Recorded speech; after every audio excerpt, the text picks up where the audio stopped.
Hi, Joel Rollins here with Rave Radio on the night before the opening of ISE 2016. And we have been prowling the show floor looking for interesting new technologies and interesting companies who are getting ready to show their things tomorrow morning. And I'm with Steve Montgomery of IHSE. Steve, thanks for being with us. Thank you. So tell me a little bit about what this complicated array we're looking at is. Well, basically in the AV industry now, people want to access computers remotely. So you want to have a workstation in any location on a site, on a control room environment, or in an office block, or in a bank, or anywhere. But people want to be able to access that computer remotely and access any application on that computer, which is what we do here. So we have a control room with a lot of equipment, all the computers, all the servers, the media players, everything else. And then people will access that over a network, a secure network, on their workstations. Now, the way that it's evolving now is that people want to move away from just basic connectivity to have full interactivity. So they want instant response for touch screens, mice and keyboards, obviously, and even gesture control. And that has to be instant, it has to be delay-free and without any artifacts. Yeah, it's an interesting thought. As you and I were talking earlier, my company manages a lot of corporate facilities, but mostly by web login to those kind of pieces of equipment. And one of the things that my technicians come to me with all the time is that doesn't allow us the kind of full access that we actually need.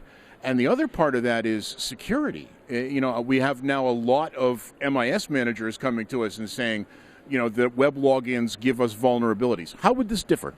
Well, it doesn't differ, really. What it allows you to do is set up a highly secure system. So you have a server room with computers that are managed by the IT team. Nobody can access them. There's full access control to stop people reaching onto those computers or doing things that they shouldn't be doing on them. And the users can access the applications and the computers that they're authorized to do. But it means that from a distance you can then log in with a web browser under highly secure situations and look and see what's happening and remotely manage those computers. So what's new this year? A lot of things. We've got USB HID and USB 3 control, so full bidirectional control. We've got 4K, full 4K UHD access at 60 Hertz. And we've got our new 576 fully interactive switch, which is new, it was released earlier this quarter, and is now already being installed in a couple of very prestigious broadcasting studios in America in the first installations. So I think we're expecting, as I heard upstairs just recently, somebody was mentioning the number 70,000 people. And you've now a 4-day show, and you've been involved in this show for several years. How has ISE affected your organization? It's brought higher level integrators into the domain. ISE started off originally with just displays, I think, and a few projectors, and it's grown since that.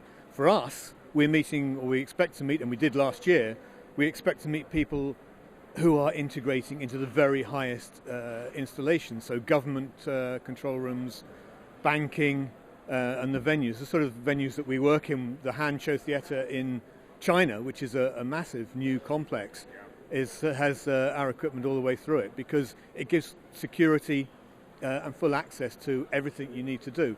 And we work in the broadcast industry, and people always want to work with the highest quality equipment in that field. And that's the sort of equipment, the sort of standard that we work to.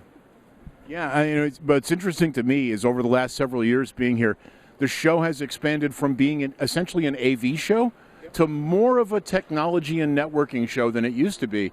And one of the things I was looking at upstairs in demographics is our registration for government and military organizations has gone up a lot. It's grown massively over the past few years. It's been taken as a very, very serious show now by the top systems integrators in the world, over the world, really, across the world. We've got representatives here from our offices in America, from Singapore, Australia. So we work on a worldwide basis, and everybody's interested in this type of technology and this show and seeing these things, the latest and greatest at this show. So what have you seen on your way in that you thought was most interesting? I haven't seen anything yet. We've been busy, really busy putting this stand together. What I expect to see is a much more interactivity this year. I think we're moving away from display technology, just showing display technology because everybody knows what's happening and you can pick that up on the web. The sort of applications that we'll be seeing, the need for instant interactivity remotely from everything. If you look at your phone now and you look at the younger generation, everybody touches screens. Children now will touch the TV screen as a matter of course. We've got to have young children come to our house and they press the screen. It's not doing anything. You know, why doesn't it do anything? That's the way that the world is going. And what we do is deliver that interactivity from a distance, which is not easy to do. No, it's not easy to do, and delivering that I think is really important. If you look at this show, you're right. Once it was a display show, display and audio. Now it's an interactivity and content show as well. So this is kind of right up your alley, isn't it? Perfectly up our alley. Yeah, we're showing examples of where we fit into the interactive world. So in control rooms, in government military installations, in medical environments as well, where people want to access records and information remotely. In venues, that's a big one. The Shard in London, the view from the Shard in London, uses and Vienna Airport uses a massive array of our extenders to transmit data, video and sound across a building, so that it's accessible. You can keep the computers in one space and send everything else wherever you need it. It sounds like you're in the right show. One final question: do you also exhibit at Infocom in the U.S.? We do, yes. Yep.